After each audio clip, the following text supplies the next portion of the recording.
Hello, everybody, and welcome along to another one of these interviews for the BTPA, the Bowen Therapy Professional Association, with me, Ben Calder. And I'm really, really pleased today to have Gus de la Querra with me from the Body Rewired, who, a little bit of a celebrity character in our Bowen world because you and your guitar turn up in various places at various times. But really, really pleased to have you with me, Gus. Thank you for joining me.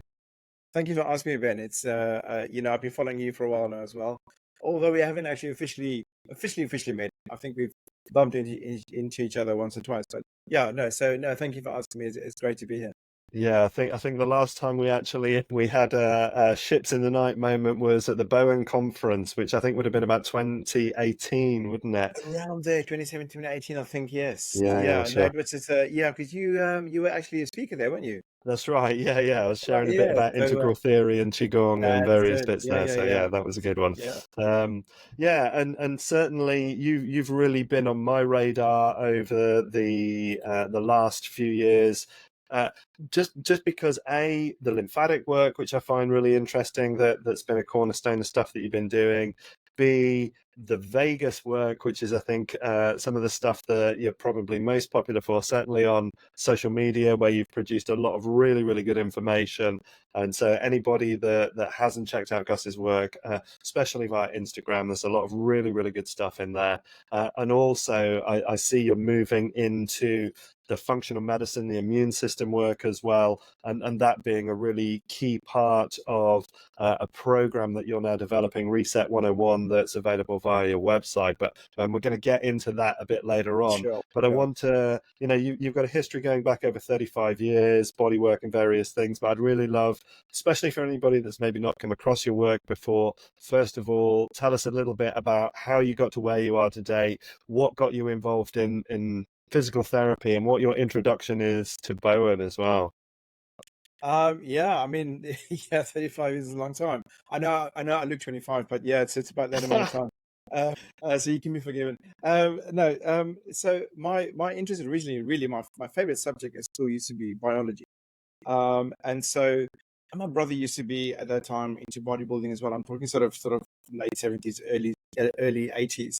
And so your big brother does things and you sort of get interested in what they do as well. So I got into the fitness side of stuff. That was my sort of original introduction to the body and how the body works and function, anatomy, etc.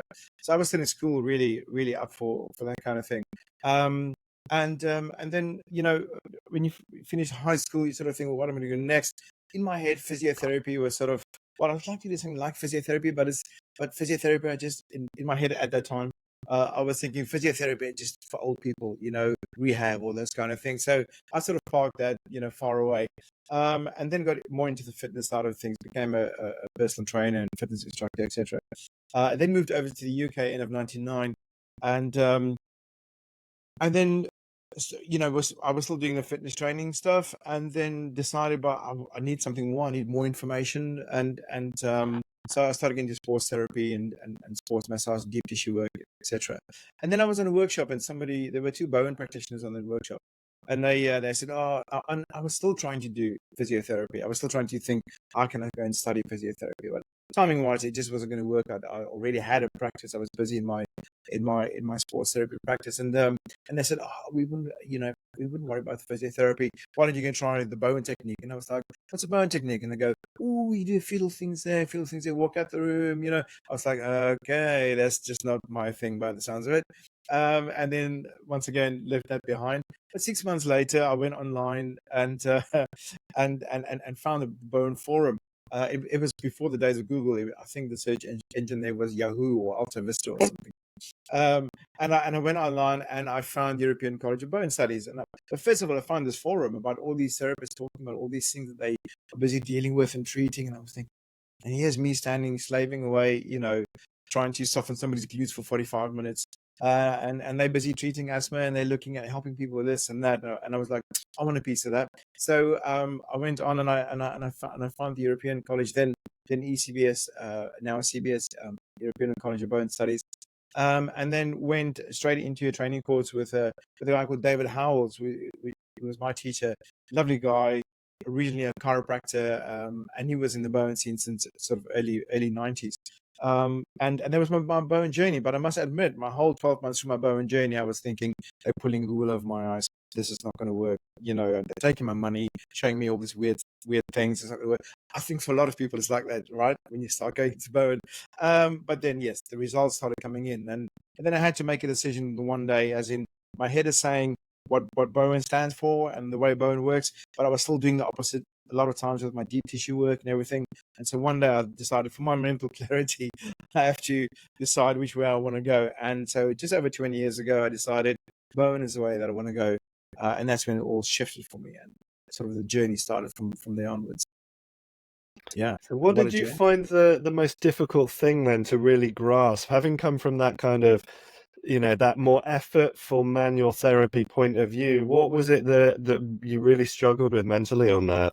It was just that, the effort, and also not that I'm lazy or anything, but no, it's the fact that that we all think that you have to go deep and hard to get results. You have to really get in there and create pain, and people need to feel that you're working on them, and et cetera, et cetera. And then you have that specific mindset, and then you have coming from the bone from the other side. It's just like just be nice to the body, just be nice to the nervous system.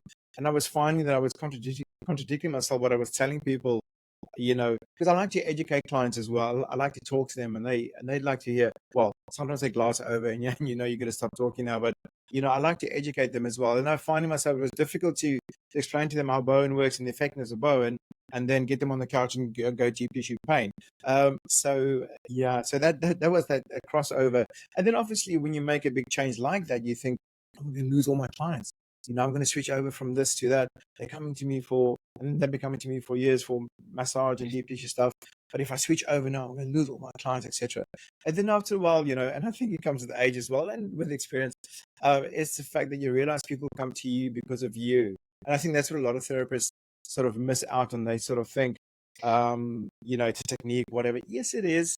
But a lot of times people, I don't like to use the phrase buy into you, but yes, they come to you because of you and because of what you offer them, and they sort of catch your vibe and get on the same wavelength.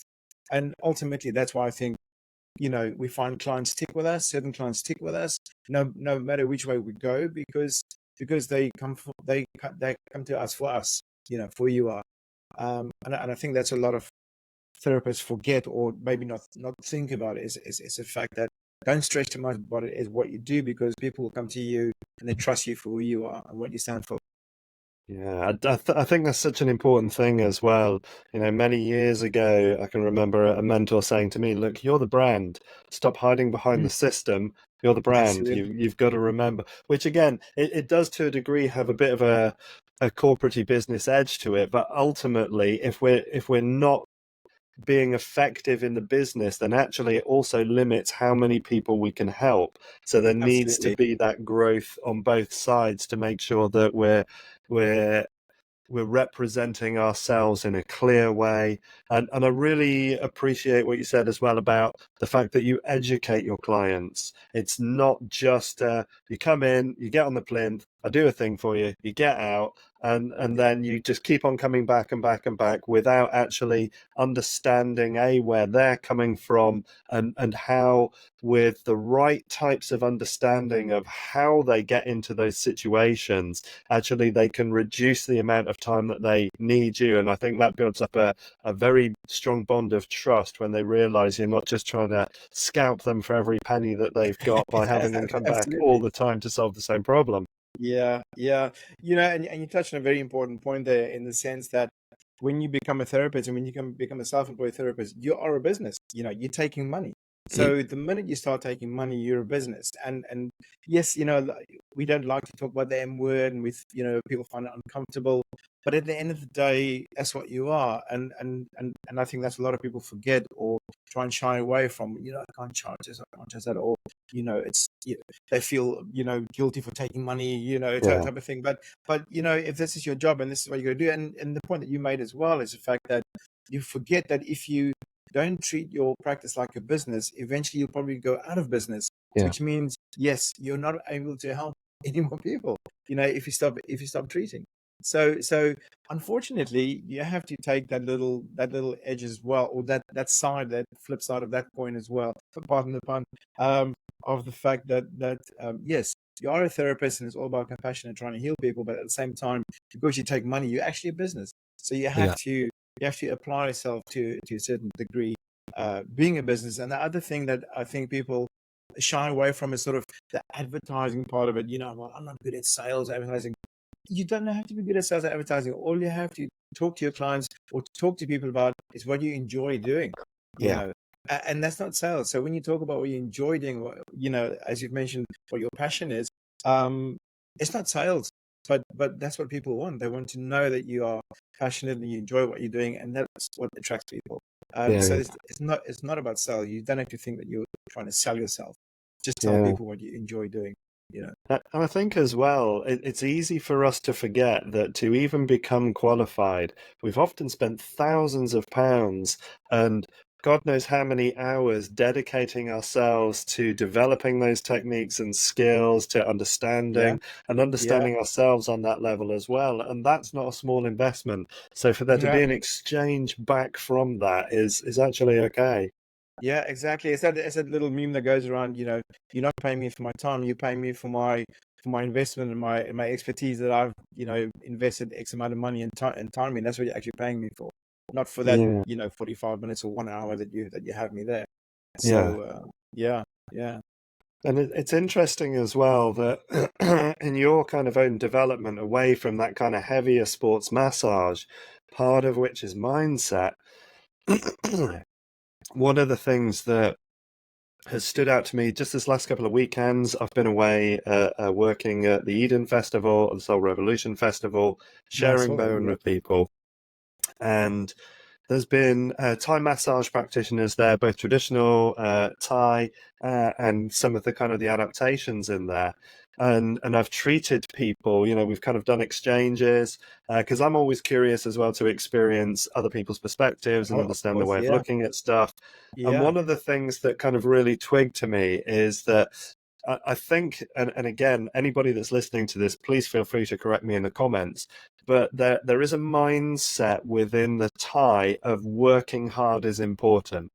So Mm. to try and give them a method that was so gentle and so effortless, like Bowen, I don't think it culturally would have worked because, it's Yeah. too easy. And so, Yeah. I wonder sometimes how much that mindset, and you can only get something worthwhile if it takes a lot of effort and there's a lot of pressure, is something that's kind of undermining in some ways the way that we approach bodywork. Yeah, absolutely. And it's not just from a practitioner point of view. Clients have been brainwashed that way as well. So people will come to you expecting the fact that you need to get in there. How often you treat people and they get up from the couch and they go, "Oh, what was that?" Type of thing. And then obviously the results come after. So, but yeah, your clients as well. They've also bought into that whole theory of no pain, no gain type of effort. So yeah, and it's all really just about the way that you talk to the nervous system. And I always Yeah, say, you don't have to shout at the nervous system. If anything, if you shout at the nervous system, nobody likes to be in a conversation where they're being shouted at, which is what you enter when you start treating somebody. Your body is actually entering a conversation with the body on the couch. And if you just start laying into them, you're actually shouting at their nervous system. And like I said, nobody likes to be shouted at. So everybody wants to be heard. And so there's that two-way conversation of you give the body as much, allow the body, or get the body to allow you to go in with your hands-on work. But if the body doesn't want you there or doesn't, give you that feedback of allowing you in, then you back off. So yeah, it's this whole brainwash thing yeah. that's been And going I, on for and decades. I think conversation is a beautiful way to frame it as well. It is a dialogue. And I think that's the difference. I often describe the difference with massage is that often it's like somebody who's constantly talking at you and telling you Exactly. what they think, Not but they're they're not not giving interested in yes, listening. they're not giving you a chance to talk back. They just sort of forcing their viewpoint onto you, and you just sit there and take it. So yeah, it's a good way of describing it. And I think we often underestimate as well because of the amount of filtering that the nervous system does with information, we forget Yep. how much it's taken in. And for Yeah. years, I've said to clients when they come in the room, do you know that within seconds of being in here, you knew how many colors were in the paintings, how many slats were in the blinds, you know, where the safest place in the room is, which is always where I Yeah. sit, of course. You know, it Yeah. picks up all these details, but all it Yes. says to you is like, there's the chair, sit there, you know, but it's Yeah. filtered all of this information down to just the bare minimum that you as the kind of the glorified passenger of the system need. Exactly. Otherwise, you'd be overwhelmed. There's a great book by, I don't know if you read it, a guy called David Eagleman called Incognito, The Secret Lives of the Brain. Mm. And and the whole book is about him telling stories and, you know, quoting references and his studies, etc., about how we live in the subconscious, and 95% is subconscious. And things don't happen by accident. Your body and your vision and your brain actually picks everything up, just like you said. And you thinking that you're responding to a situation because of you clever and you've, you know, sussed it out, but you haven't. Your brain is running on pre-programmed things and things that it's already picked up without you realizing that it's actually picked that up. So yeah, that's a great book. That Yeah, and what I'll do is I'll find a link for that book as well, and I'll stick it in lovely. the description below, so that if people Yeah, want to find that, they can take a look. And this is one of the things I love about these conversations is that, you know, yourself and all the other great teachers that I've been speaking to over the last couple of months, you've all got these vignettes of information, these things. I love the fact that there's such a degree of humility that we know that we're all standing on the shoulders of giants and we're moving further up, and later yeah, on people are going to stand on our shoulders, and things are going to continue to kind of evolve and emerge. And I think that's such an important part of what we're doing in the education within Bowen. But I'm kind of curious, you know, especially within your Bowen work, what's really changed in the way that you practice? Are there any kind of beliefs that you feel that you held on to at the beginning that you've dropped, or is there anything that you've really embraced that you were resisting before, apart from the simplicity and the ease? you're gonna get me into trouble now, aren't you?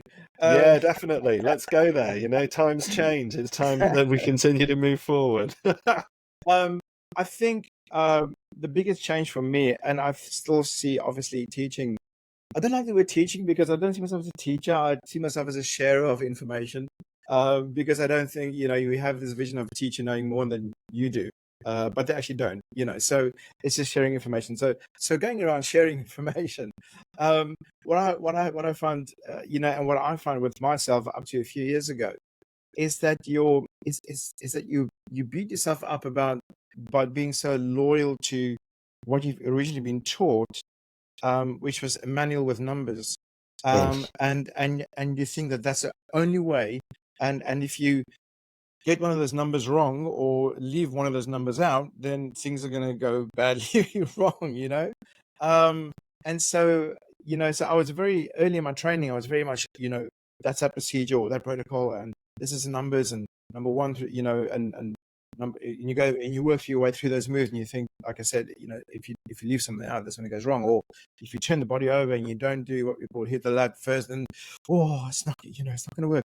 And so and so I did that for years, until I realized actually it's all about just information that you give the body. Those protocols and those procedures are just really good ideas of how this work can work for someone, but not for everybody. And I think if you want to progress as a practitioner, you have to sort of realize that, you know, we always use the old cliche, you know, you learn for your driving license, and then once you get your license, you sort of have to adapt things and change, and is that type of thing. Um, but I find it amazing how many practitioners are still stuck in that way of thinking. And then they come on my workshops and I go, you know, Bowen is actually freedom. We have the move, we have the breaks, and you use that to your advantage wherever you think the body sort of needs it. And people walk away from the workshop and they contact me afterwards and say on the workshop saying, you know, it's actually quite a relief to know that they can actually, you know, the body won't explode if you miss out number 2 and number 3. You know, they can move things around and change things, treat the body on the couch, you know. So I would say, without deviating too much from the technique itself, I would say that I, I'm sort of saying nowadays that I'm loyal. I'm loyal to my client. I'm not loyal to my technique. As whichever way you want to take that. Um, so yes, that's probably the biggest change that I've found. Is that working away from the numbers, from the recipe. Yes, when we train somebody in becoming a bone practitioner, and I think for any type of therapy, is you have to go through the process in order to understand the principles and how things work, and and the possibilities. But um, a lot of times people can, because you have to go through the process in the end to go through an exam or assessment to be able to say, okay, yes, you understand the work, or no, you have no clue, type of thing.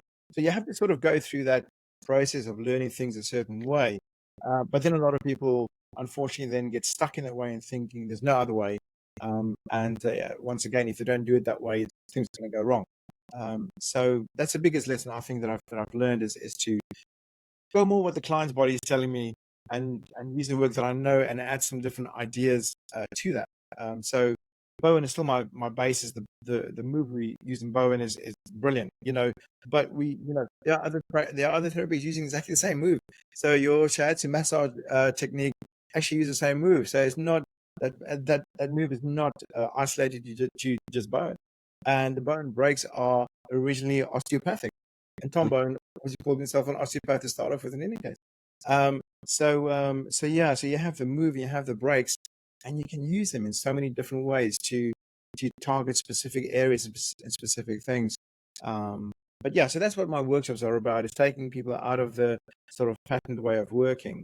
I don't talk about any procedures on my workshop. I might mention it, but I don't say do it after that procedure or that protocol or whatever. I say you pop this work in where you think the body needs it and when you think the body needs it, and you put the breaks in when and where you think the body needs it. So yeah.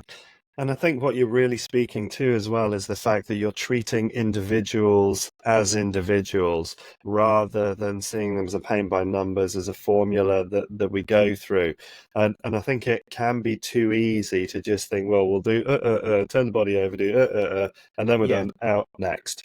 And Yeah, absolutely. that's too simplistic. But I do, I understand as well there's a value in, when we think about it from like a cooking point of view, we need to understand the ingredients and we need to understand the recipe to a point, but then it's about learning Absolutely. to cook something that is unique within there. And Yes. I'm happy to hold my hands up and confess to the fact that in almost every therapy I've been trained, when people give me rules about what they say you must and you must not do, one of the things that I have to do is I have to go and break those rules Right. and See find what out happens. how many of them are stories and how many of them have validity. Yeah, absolutely. That's not to say that you can never go back to those things, because you try this way, try that way. If it doesn't work, then okay, there's a very good chance if I do it, that way, then it's probably going to work or help. So, and with my treatments, I play with like I play with my treatments. Sure. My treatments are the way that I explore things. So and I assess things with my hands while I'm busy working. But obviously, when you're assessing with your hands, you're actually treating at the same time. Yeah. So I normally, same as you. Well, let's try this and see what happens, or let's do it this way and let's go for that and then see what happens.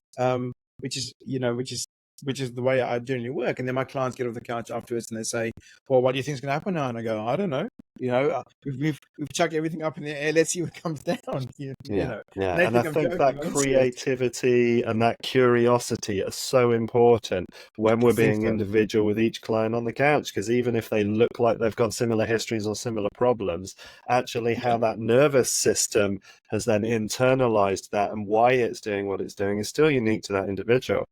Absolutely. And I don't, and obviously if that's not your thing, and you're feeling nervous about the work, or you might be recently qualified, there's nothing wrong with sticking those procedures to, if you want to stick with those procedures for the rest of your life, it's fine as well.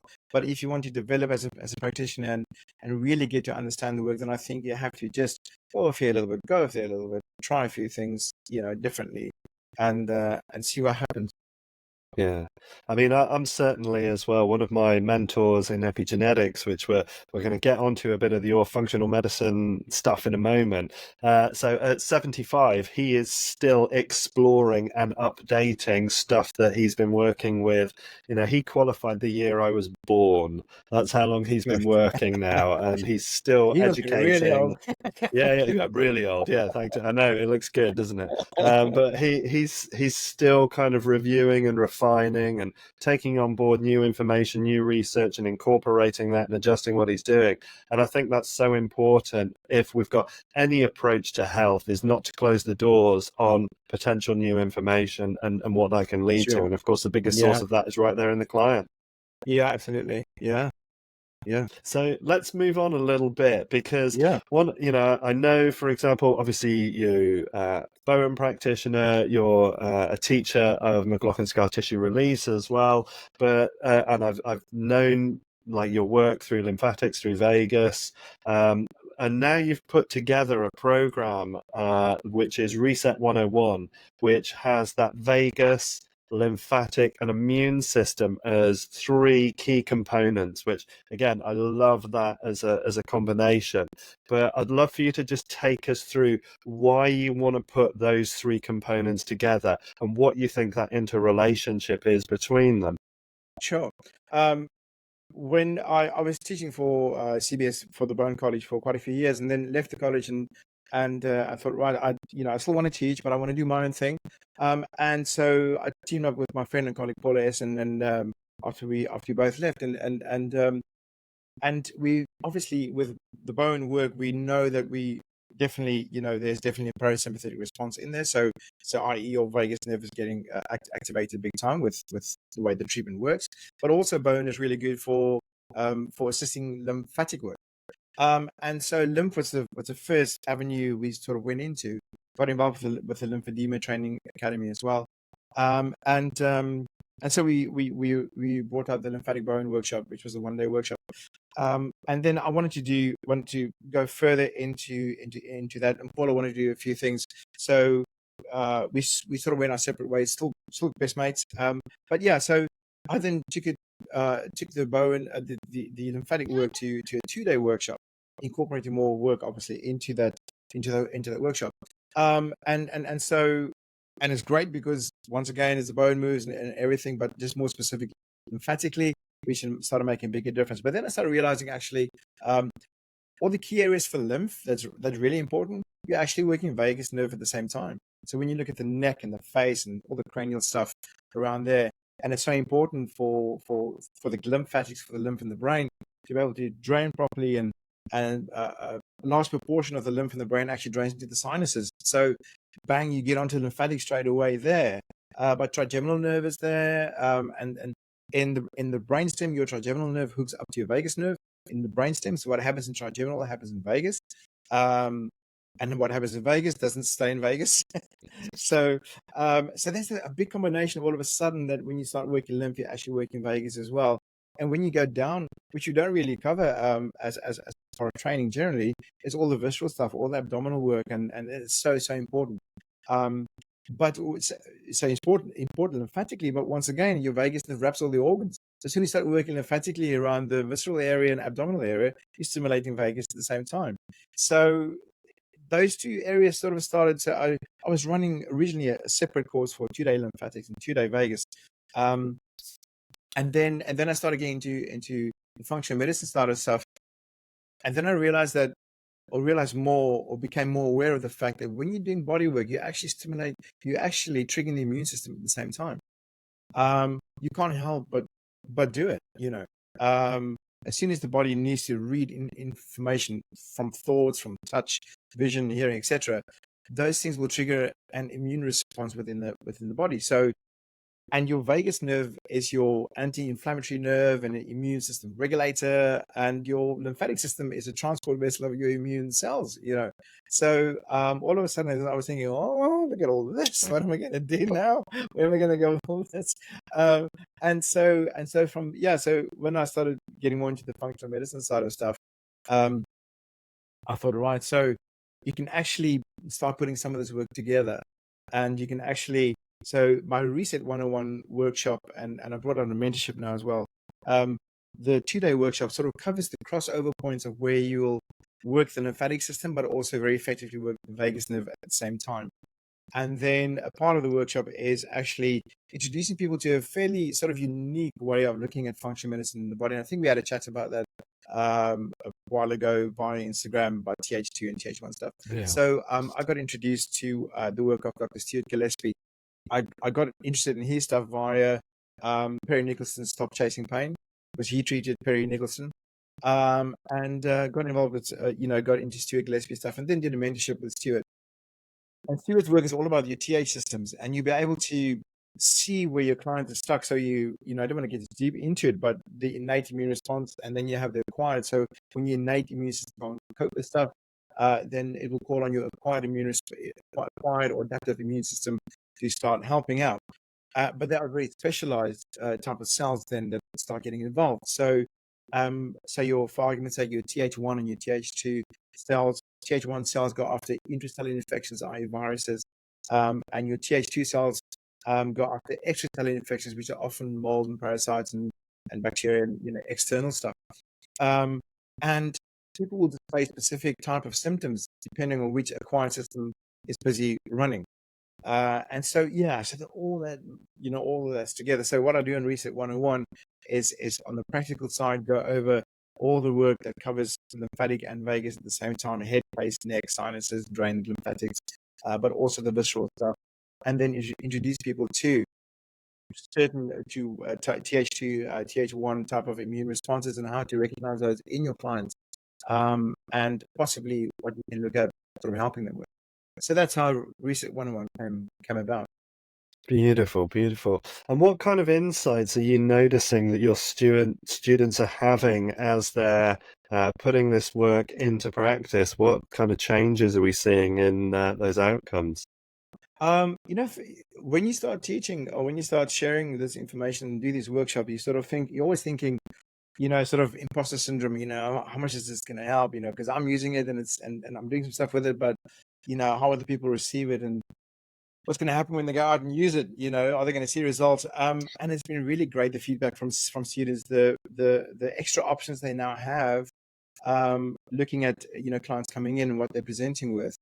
And especially from the immune system work, when you go to workshops and you get light bulb moments and you think, oh, that's going to help that client and that's going to help that client, and or maybe yourself, because when you start looking at all these things, you actually look at yourself at the same time. Or what am I doing with my life, with my body, with my health? And so people are seeing great results in being able to recognize things more, but from a hands-on point of view. So the immune system work is fairly new now. I've only brought this in this year, really, towards the end of last year. I started mentioning it officially this year within the Reset 101. But, from the lymph and the vagus stuff from before, it's given people a whole new option, and people coming back with great results of resolving things that, existing clients has been coming the whole time for a specific thing. Now, all of a sudden, they have a new angle to treat them with vagus lymphatic, and it's made the difference. And then with the immune system work now as well, is once you see the immune system work, once you see it, you won't be able to unsee it. So once somebody is stuck in a TH1 response where they have joint aches and pains, have reoccurring injuries due to TH1 cells are catabolic, so will break tissue down to get to viruses. So you have reoccurring injuries in your TH1 people. TH1 people are not allergic to anything, because being allergic to something is a TH2 response. So when you start recognizing your clients, and it builds up a bigger picture. So that's what the attendees are going through at the moment now, is all of a sudden, wow, they can actually now see why they're treating the person the same thing over and over and over and over. And it's not actually musculoskeletal problem, because as you know, once things start going on for too long, immediately there's an immune system issue. Well, there's immune system response with any type of injury, being it acute, but especially chronic. And people get stuck in these chronic responses. So it's not like, so you have this acquired response, TH1 cells, TH2 cells, TH17 cells as well. You have these responses by the immune system, but what will happen often is people will get stuck in that response. And you can pick up those responses from childhood, that people get stuck in that acquired response and not being able to get out of it. Now later in the 30s, 40s, 50s, now they're displaying X, Y, and Z conditions, but it's been actually coming from years and years ago. So yeah, so that's part of the workshop, and just making people a bit more aware that when you're doing body work, you're actually also treating the immune system. And yes, you can treat lymphatics, and yes, you can treat the vagus nerve, and yes, you think you can treat fascia. But at the end of the day, as soon as you touch the body, you're actually touching everything. So you can maybe target your treatment more to lymphatic towards lymphatics, or more towards stimulating the vagus, or but at the end of the day, you're actually treating everything as soon as you touch the body. So it's good to be aware of those things, because we're not taught anything about the immune system. But yet, when we do body work, we're actually triggering the immune system.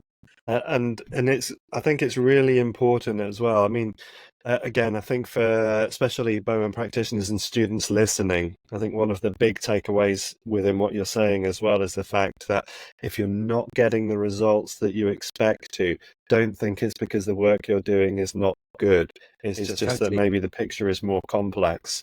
Totally. So the devil's advocate part of me also then is curious, because you're talking a lot about being stuck in responses there, is also curious then about adding the emotional side into that, which is Yes. something that within the epigenetics work that I do within kinesiology, and that functional kind of nutrition work in there, we also kind of highlight the fact, well, sometimes those patterns are in there because of emotional cause as well, and 100%. that often will need support in there. So is that something that we might see when we get to reset 202? Are we going to have like a fourth dimension in there as well, do you think? Reset 2002. Yes, I mean, emotions you can't rule out, obviously. So we sort of touch on the insular cortex stuff as part of the vagus work, and how the insular cortex is involved with putting it all together, including your emotional side of stuff, and how when your brain can't deal with the emotional type of things, it will then kick it out somatically, and you'll feel it as your back pain, and you feel it as X, Y, Z. But that the emotions carry an immune component to them as well. Because when you start stressing and you have trauma, you have immediately a cortisol response. One of the things is cortisol response, and if that becomes chronic, cortisol is catabolic. Initially cortisol is anti-inflammatory, right? So, but when you have chronic release of cortisol, it becomes catabolic. So is your reoccurring injuries and your reoccurring aches and pains created by this cortisol response, is that actually due to your emotional and to your trauma stuff, that's actually kicking off this cortisol response the whole time. So once again, then the vagus comes in. Yeah. So yes, it's probably something that at some point I will get into, will have to get into. But I think I would like to somehow specialize in something a bit more sort of, because you can get, it's like, how deep down the rabbit hole do you want to go? Sure. So at the moment, I'd rather refer on to somebody who I think can deal with that, because I'm still trying to deal with my own traumas. And I think it's important to remember as well that I've always seen it as a bidirectional pathway, and when we work with the mind, it can have effects into the body, and when we work into the body, it can have effects in the mind. And it's one of the things we really see within the Qigong work that I teach as well, the mindful movement stuff.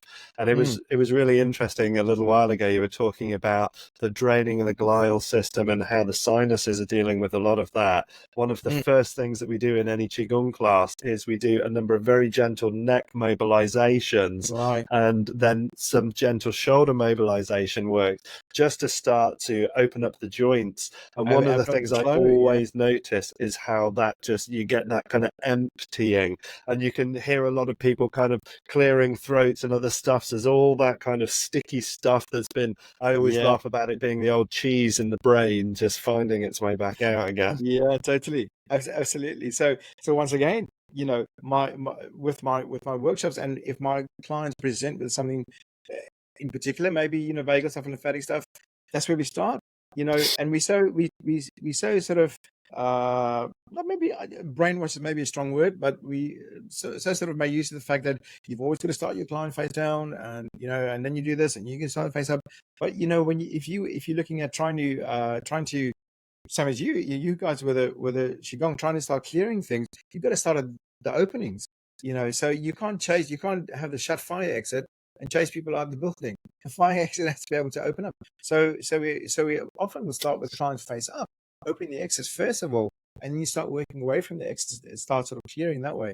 But at least you know the exits started getting attention. And the point that you made as well is the fact that often people think, oh, I did something wrong, or it's me. You can't touch the body and not get a reaction from the body. It's not how it works. It's not how we're wired. As soon as you touch the body is listening. The nervous system is paying attention. Everything is starting to get hyped up as soon as you touch the body. So people should never worry that what I'm doing is wrong, or it's not working. I'm doing something wrong. You start creating reaction from the body the minute you touch the body. Maybe it's not the one you want or that you're looking for, that your client's looking for, but there will be a reaction. And the body you treat today, if you take that same person a few days later and do exactly the same treatment, they can have a totally different response to exactly the same treatment, the same body, because the body that's lying on the couch today is a different body lying on the couch tomorrow. And that's what people also, I think, maybe not aware of or get. It's that, you can do the same treatment on the same body a few days apart and get a pretty different result because bodies change. And so people should never think, well, no, what I'm doing is wrong because it's not working. It's not you. The body just needs more information, maybe from a different angle. Yeah, absolutely. I love that. I'm curious as well, just because of some of the topics that we're going through at the moment. What do you wish somebody had taught you when you were early on in your practice has now become fundamental in your expressions of bodywork? To be gentle and to listen. Sure. Yes, I think my from a gentle point of view, as in touch wise, my touch I think is still fairly strong-ish compared to a lot of bone practitioners, but I tend to. Me personally, I don't like pain. I went for a treatment yesterday, and I actually went for a nice relaxing massage yesterday. Actually, after I just felt like I needed somebody to rub oil in me and just make me chill. Have the smells and that type of thing. I normally swap treatments with another bone practitioner, so that's fine. But I thought I actually just need to lie down and not think of anything and just chill out. And I then asked her, would you mind not going too deep with your heart, because I don't like pain. I'd like to I want to relax into it. I don't want to brace myself. And so yes, so I wish I knew about those kind of things but it's just the way you learn. Everything's it's cliche, but everything's a journey. So but definitely I think just hanging back a bit pressure wise and just listening as well. Listening with your hands, listening with your ears and your eyes when your clients talk to you. But everything's a learning experience, so it's sort of easy to use hindsight and say, I should have done that or should have done that. But Sure. there's a guy that I follow on Instagram, Peter Crone. I don't know if you've seen him come through, but he's always saying, that it couldn't have been different because it wasn't, because it isn't, So yeah. Beautiful. And I think another really interesting point that you put into that as well is the fact that there are different treatments for different purposes. So I'm 100% with you. Every once in a while, I love to go for a nice pamper and just have something that, nice low lit room, soft music, nice oils. Absolutely. Just it's a different type of nurturance into the body. Every once in a while, I quite like to go for quite a strong Thai process as well, because there's something about somebody treating me like a rag doll and pulling me around a little bit that only Thai massage can do. But I don't expect that to do the same kind of clinical correction that I would seek if I was going for a Bowen treatment, for example. Absolutely, yeah. So I like to go for myself. I still would like to experience somebody walking on my back, one of those type of Thai massages, because I should get my kids to walk on my back. Obviously, they're too big now, so we stopped that. So I think it's easy to get caught in that sense of guilt of I'm this type of practitioner, so I should only go to that type of therapy, and so I can't do that. Ooh, I mustn't tell anybody to come for a massage, or become a bone practitioner, or maybe go for osteopathic treatment or whatever. So it's whatever you think and you feel your body need. And sometimes your clients will come to you and say, that you haven't seen them for 2 or 3 months, and they say, I went to see a chiropractor last month or osteopath or whatever. And you go, oh, well, it's their body. They can do what they want. They come to you for what you do, and they still come to you, and because they appreciate what you still do for them. So, yeah. And one of the things I've always felt was really important just in my personal health is I have a health team, so I have a herbalist, I have, that I go to when that's the kind of thing I want. I have a kinesiologist who does that work for me. Yeah. I've got a Yeah. talk therapist if that's what I need, Yeah. so it's about understanding what level you want to influence the system and choosing what feels most appropriate in that. So, Exactly. Yeah, and I exactly. think that, as you're saying there, it's really important that we have those conversations that say, look, we don't need to judge if somebody's making a choice in a direction. I Yeah. love going for acupuncture. I love my acupuncturist taking my pulses and just needling me on the basis of that, and just Yeah. watching the responses in my body from a process like that. Yeah. And So I think you as a practitioner learn from that as well. yeah, It opens it opens your scope, it opens your vision. Otherwise you can get so sort of, isolated and tunnel vision in what you do, and that's the only way of doing it once again. That I think is good to experience, as many treatments as possible. yeah, Um, yeah. good for And the you get those soul. nice conversations as well. You get to Absolutely. exchange thoughts, ideas, Yeah. philosophy. And again, as you said, that's part of that growth, that learning, that expansion over time, Mm. for sure. So I'm curious then, as well, as we're kind of into that space, where do you see kind of manual therapy such as Bowen evolving in the next 10 years? When you're looking at who's teaching, what they're sharing, the approaches that they're using, what kind of stuff are you seeing as kind of that evolving edge, aside obviously from Reset 101? I mean, there are many practitioners, many bone tutors teaching many different things, which is great. So you got the Graham Pennington stuff, and you have there's loads of them showing you different things, um, which I think is the way forward always. Once again, because you broaden your horizons, just thinking what the manual originally said is what you need to stick to, type of thing.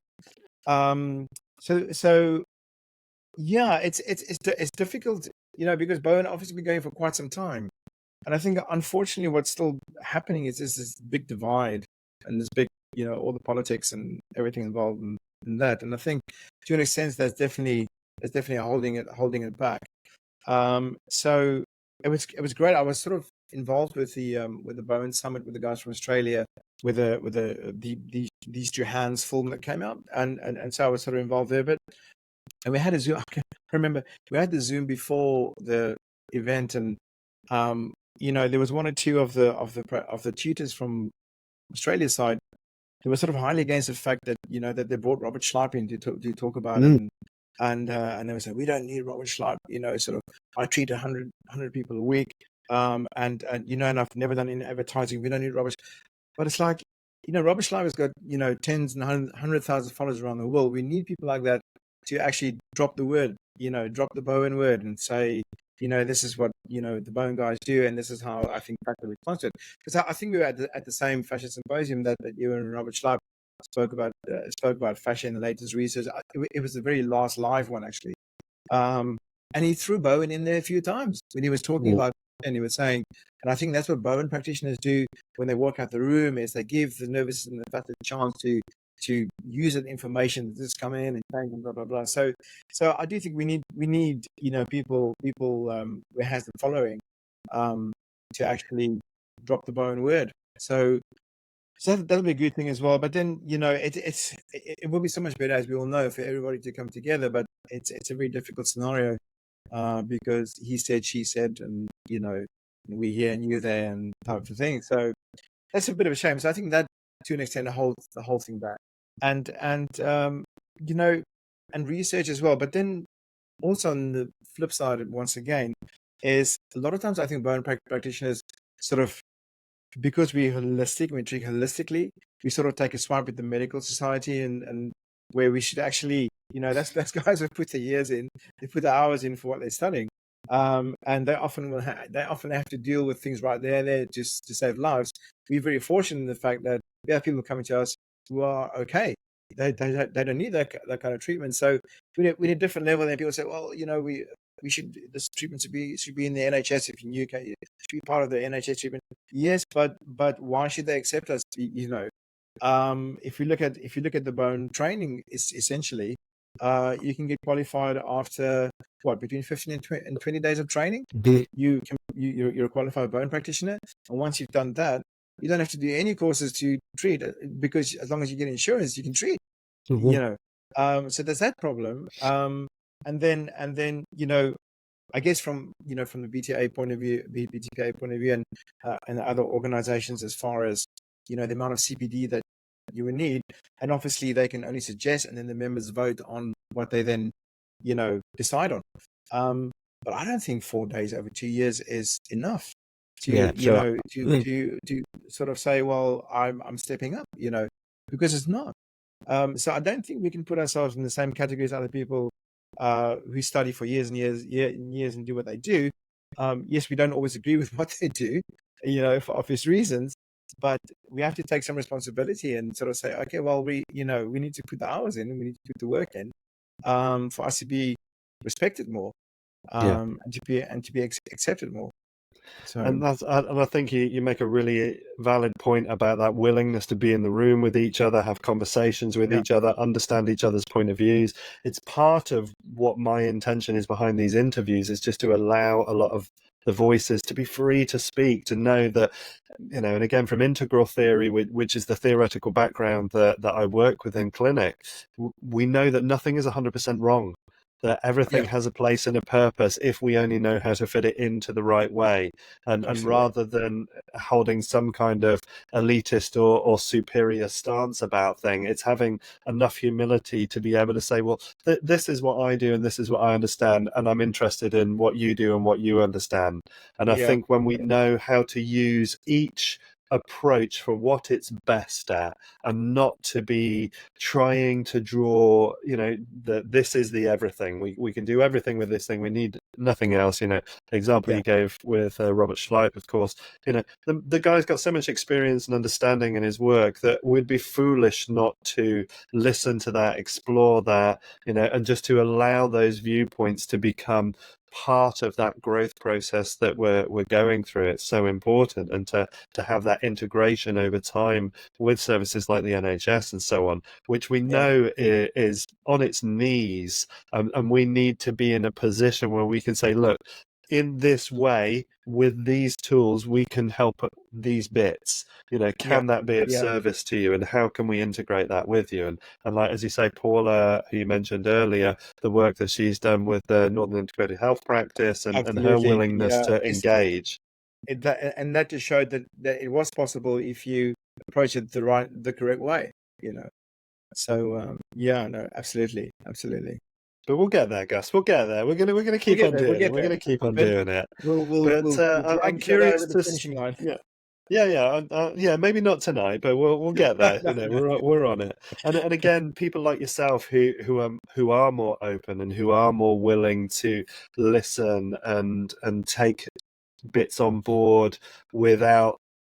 And I think it's that it should only be done this way approach that is causing the harm. And again, as we start to move through that and grow from that, and as daft as it is, some things can only happen when some things die. So it might take a little bit of time before we get into Yeah, certain places, but we've just got to keep on being true to what we're doing, and keep on speaking up, and I think we'll get there.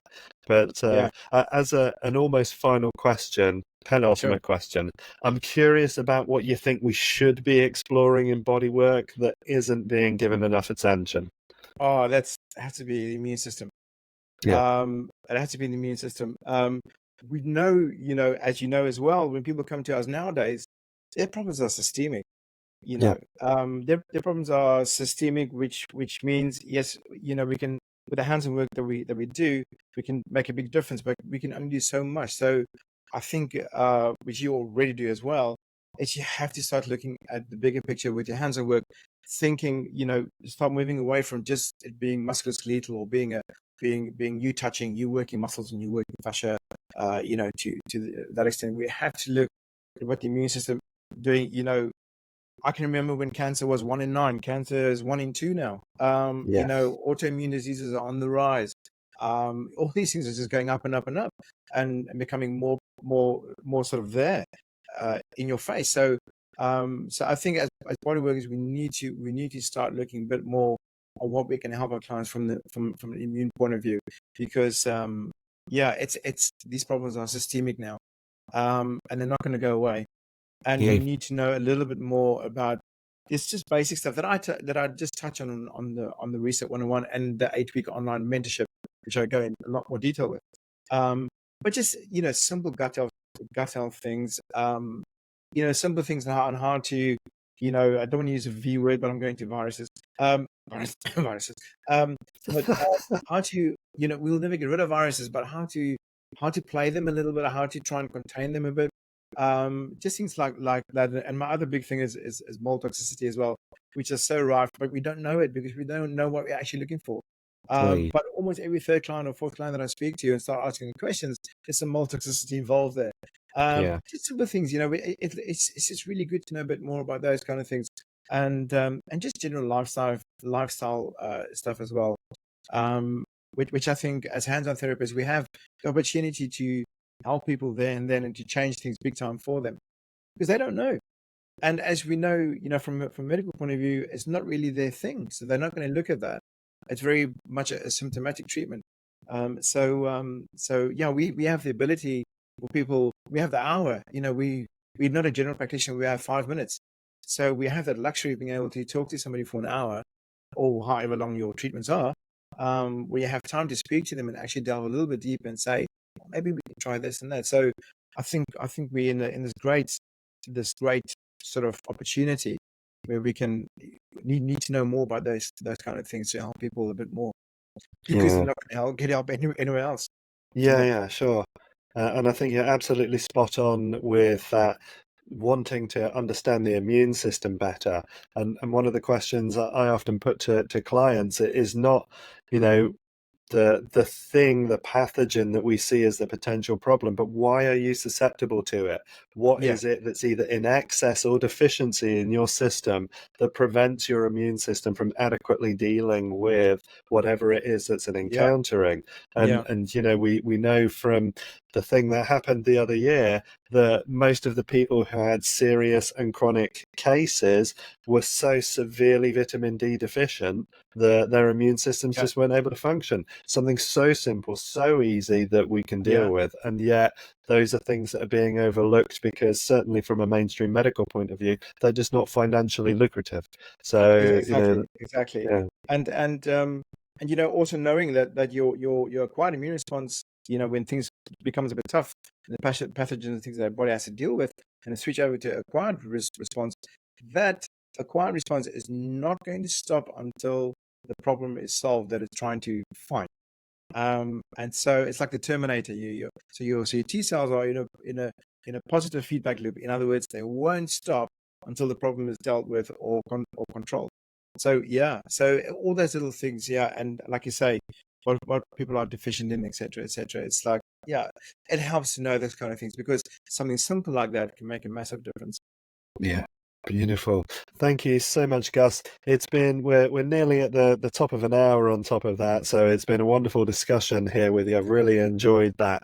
For people that want to learn more about you and your work, where's the best places to send them? And we'll stick some links to that in the description. The best place really is, if they want a bit more information on what my courses cover, is to go to www.thebodyrewired.com. That's the website, and obviously, and then they can follow me on Instagram at The Body Rewired, and my Facebook business page as well, from a Facebook page, The Body Rewired as well. And I keep on throwing things in there so they can follow me, just daily tips, things that they can help themselves with, things that if you're a practitioner you can apply to your clients. But those are the places where I tend to hang out: Instagram, Facebook, and then the website for more details as well. Brilliant. Thanks, Gus. And I can highly recommend his Instagram. Absolutely. Always full of really interesting stuff. Really enjoy seeing your content there. Gus, really appreciate your time today as well. Thank you very much. And look forward to seeing you in person again soon. So, absolutely. And one day somebody would have to interview you as well. because you need to learn this side as well. No, Right? that's not going to happen. That's Absolutely. No, I think it should be done. fine. I think I'll speak to BTPA and I'll volunteer for that and give you an interview. I Brilliant, think it's needed. brilliant. Thank you so much. Okay, great. Brilliant. Thank you, Thank you, Glenn. Thank you everybody, very for much. your time and attention as well. Thank you for listening into the interview today. If you want to learn more about the BTPA as well, you can find details on our website, bonetherapy.org.uk, where we've got information about finding bone practitioners, training, all sorts of stuff in there. So you can always check into bonetherapy.org.uk. And thank you for everybody for your time. Take care. Look after Thank you, yourselves. everybody. Stay Thank you well. very much. Thank you, Ben.